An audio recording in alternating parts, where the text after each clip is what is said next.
Coba dibayangin, kamu diminta meninggalkan segalanya. Rumah kamu, keluarga kamu, semua yang kamu kenal. Cuma karena sebuah suara yang nggak kelihatan. Nah, inilah inti dari kisah Abraham. Sebuah perjalanan yang nggak dimulai dengan peta, tapi dengan sebuah janji. Gini deh, coba renungkan sejenak. Kalau ada janji yang luar biasa besar menanti kamu, tapi syaratnya adalah kamu harus melepaskan semua kenyamanan dan kepastian yang kamu punya sekarang, kamu berani melangkah nggak? Nah, pertanyaan inilah yang persis dihadapi Abraham. Oke, kita mulai ya perjalanannya. Awalnya tuh di kota Ur Kasdim. Dan jangan bayangin ini padang gurun doang loh. Ur itu, wah, pusat peradaban Mesopotamia yang super maju. Dari temuan arkeologi, kita tahu di sana ada sistem hukum yang rumit, ada sekolah, bahkan ada kuil-kuil raksasa kayak Zigurat buat dewa bulan Nana. Masyarakatnya punya struktur yang jelas, kepercayaan mereka politeistik, nyembah banyak dewa. Nah, di tengah semua kenyamanan dan kemapanan itulah, Abram, seorang pria terpandang, dengar panggilan yang mengubah hidupnya selamanya.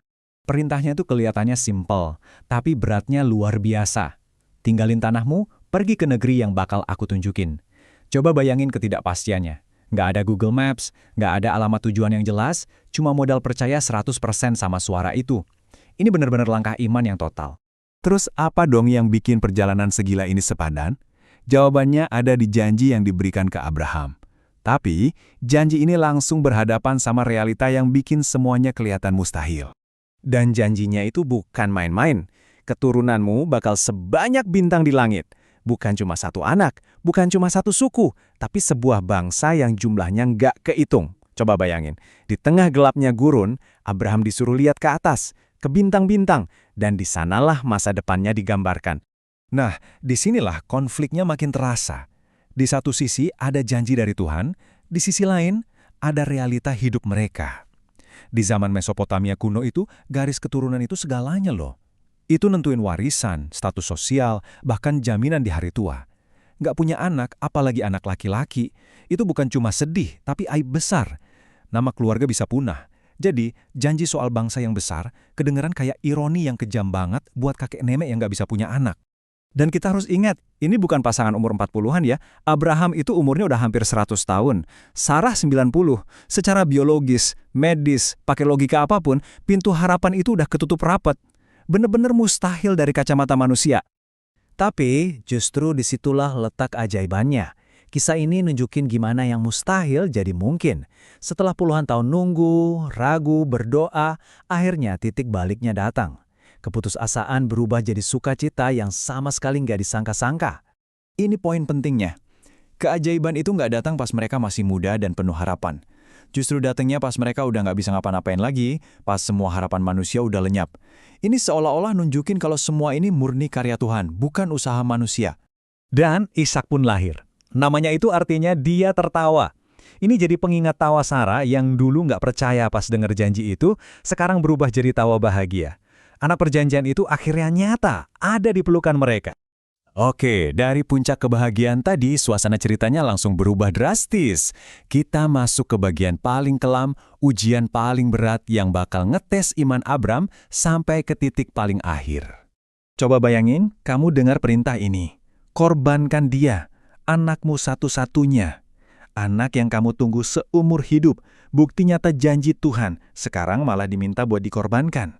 Perintah ini kan rasanya bertentangan sama semua janji yang udah diberikan. Ini ujian ketaatan yang paling mengerikan.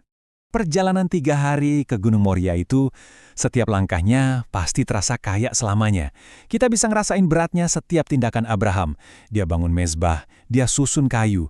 Dan yang paling bikin hati hancur, pas Ishak nanya, "Ayah, domba buat korbannya mana?" Duh, sakitnya pasti luar biasa. Tapi imannya nggak goyah sedikit pun.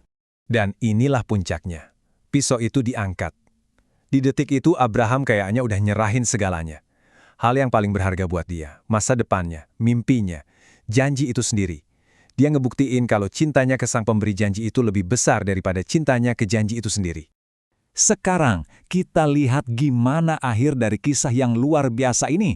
Justru dari ujian yang mengerikan inilah, janji Tuhan malah diteguhkan lagi dengan cara yang paling kuat. Tepat di detik-detik terakhir ada suara dari langit yang menghentikan Abraham. Dan Abraham menamai tempat itu Yahweh Yireh yang artinya Tuhan menyediakan. Pelajaran di puncak gunung itu jadi warisan abadi. Di tengah ujian terberat sekalipun, Tuhan pasti menyediakan. Dan pertolongan Tuhan itu datang secara nyata. Tiba-tiba ada seekor domba jantan yang nyangkut di semak-semak. Ishak pun selamat. Lewat ketaatan yang luar biasa ini, perjanjian Tuhan sama Abraham bukan cuma ditegaskan lagi, tapi disegel, dipastikan jadi kenyataan. Inilah intinya. Abraham nunjukin kalau imannya itu bukan soal apa yang bisa dia dapetin, tapi soal siapa yang dia percaya. Dia rela ngelepasin segalanya, bahkan anugerah terbesar dalam hidupnya, sebagai bukti ketaatan dan cintanya kepada Tuhan. Kalau mau disimpulkan, seluruh perjalanan Abraham itu intinya cuma satu. Iman adalah percaya sebelum melihat. Dia itu nggak pernah lihat bangsa besar yang dijanjikan itu jadi kenyataan di masa hidupnya. Dia hidup nomaden terus, tapi dia percaya. Dan kepercayaan itulah yang akhirnya mengubah sejarah dunia. Nah, sekarang pertanyaannya kembali ke kita. Cerita Abraham ini bukan sekedar dongeng kuno, tapi cermin buat perjalanan iman kita masing-masing. Cerita ini nantang kita buat nanya ke diri sendiri. Apa Ishak dalam hidup kita? Apa sih yang paling kita hargai, yang paling kita pegang erat-erat, dan apakah kita cukup berani untuk melepaskannya demi sesuatu yang lebih besar yang mungkin belum kita lihat?